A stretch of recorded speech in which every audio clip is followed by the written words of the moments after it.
Ready or Not is receiving a brand new DLC called Dark Waters, which will showcase a variety of new features, including new maps, new firearms, cosmetics, fixes to the AI, and much more. Wood Interactive, the developers of Ready or Not, just released their brand new trailer for the Dark Waters DLC, along with details as to what we can expect to be added to this new version of the game. Worms.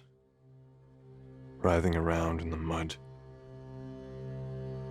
We just dig and dig and dig, blindly seeking resources to keep the cycle repeating. But change is coming. 8:05. Let's get this done fast.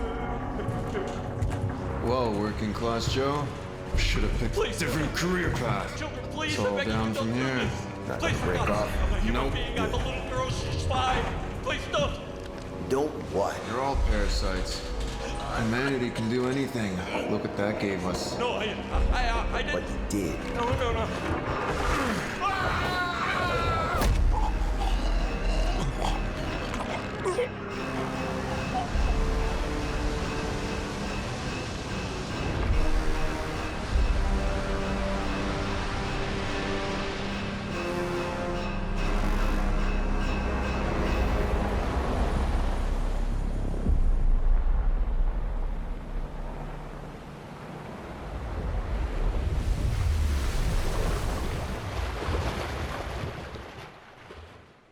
The Dark Waters DLC is going to take place in a maritime setting, showcasing various locations right off the coast of Los Suenos, California. One of those locations are going to be on an oil rig, which is one of the new maps. On the Steam store page, they go into a bit of detail as to this location in particular. The oil rig, known as the Heavywell Adam 101, has fallen victim to a terror attack where several oil rig employees have been taken hostage. This terrorist group calls themselves the United People's Front, and they have claimed responsibility on the attack. They are also suspected of being responsible for the attempted failed assassination of the newly elected governor. You'll be playing as the LSPD SWAT team, yet again, working in cooperation with the California Offshore Air and Sea Team, otherwise known as COAST. Their primary goal is to provide the team with air support, which is a new feature we have yet to see. Now, with the additional maps we'll be receiving, unlike with the oil rig map that we just talked about,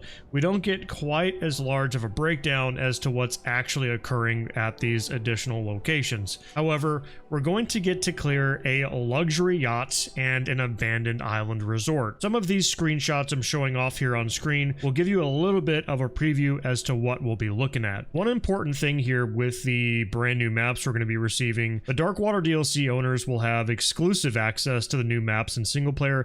However, they'll also be able to host them in multiplayer, so anyone can play regardless of whether or not other people in the lobby own the DLC. Moving on, we're going to be receiving several new firearms in this DLC compared to the DLC before. We're looking at the Mark 17, a GA51, an M14, an MP5 SD, and an HK G3 rifle. We get a little bit of a sneak peek here with this GIF animation shown on screen, and we also get to see what these guns look like in some of the screenshots provided from the store page. They also mentioned providing an update to general weapon handling and new base game weapon attachments. They don't provide any screenshots or anything here for the attachments. It looks like they show off maybe one new attachment that I noticed in the GIF, and it kind of looks like one of those off-brand Russian EOTechs, but that's about it. When Dark Waters releases, I'll be sure to showcase these firearms in its entirety for you guys to check out. It's also important to note that these new firearms are going to be included in the base game, so you do not need to purchase the DLC to utilize these new guns. Next, we're going to be receiving brand new cosmetic options.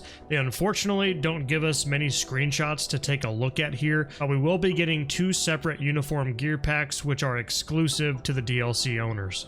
Moving on, I want to talk about additional features that they promised would be included in this update, but they didn't specifically state these additions on the store page or on their Discord. Firstly, they are claiming to do a complete overhaul on the GPNVGs and NVGs with the attempt to improve the overall realism and authenticity of the night vision devices.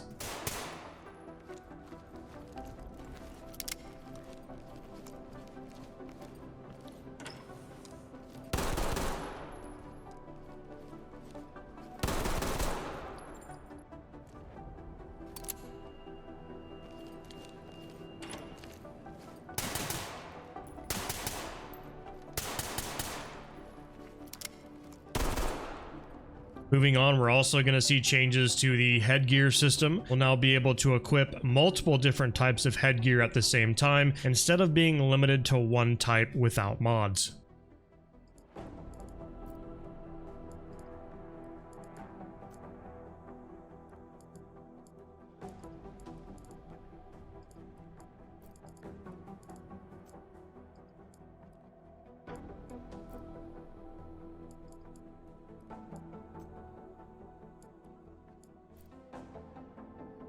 They also claim to add new suspect loadout behaviors, allowing the suspects to now utilize flashlight attachments, and they can also use secondary weapons as well as pull out melee weapons as well.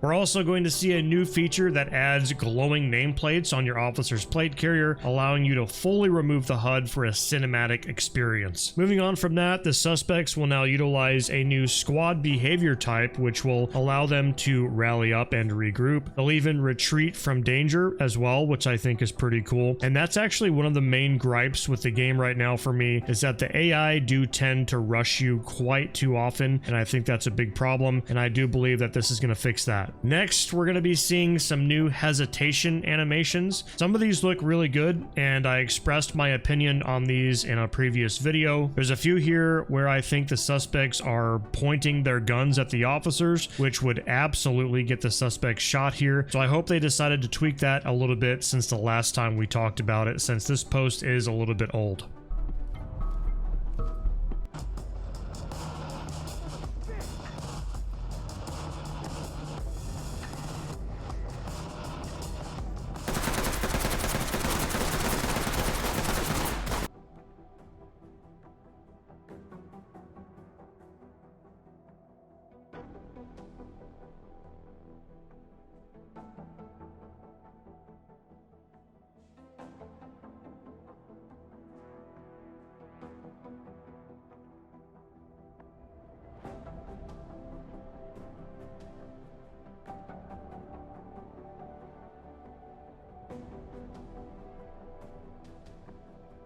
Moving on, we mentioned earlier having air support during the new oil rig mission. They provided a screenshot showing off what this will look like here. You'll be able to view this on your in-game tablet. However, I'm unsure on whether or not you'll have much control over the camera itself. I'm also not too sure on whether or not this will only be available during the oil rig mission. I'm just making an assumption here. However, it would be really cool to see this added to vanilla maps in the future. Lastly, they talked a little bit about the arrest animation canceling. This will allow you to stop the arrest animation at any time, which is a well-needed quality of life addition. Now, unfortunately, I don't have any examples or clips to show off here for the arrest canceling, but I think it's pretty self-explanatory. Now, before we end the video, I do want to bring this up once again, since it's kind of been a huge topic of discussion for such a long time now. The developers have overheard the community regarding flexibility to firearm attachments and are finally making the decision to implement a feature that allows more weapon customization. However, this feature will not be available for this new DLC, and it sounds like this will be coming out at a later time when they release their free DLC update here in the next year. Either way, that's going to be everything to go off of. If I missed anything, please let me know in the comments so I can do better in the future. If you're planning on playing the new Dark Waters DLC on release, don't forget to clear your mods folder to avoid any crashes. Thank you guys so much for sticking to the end of the video, and we'll see you in the next one.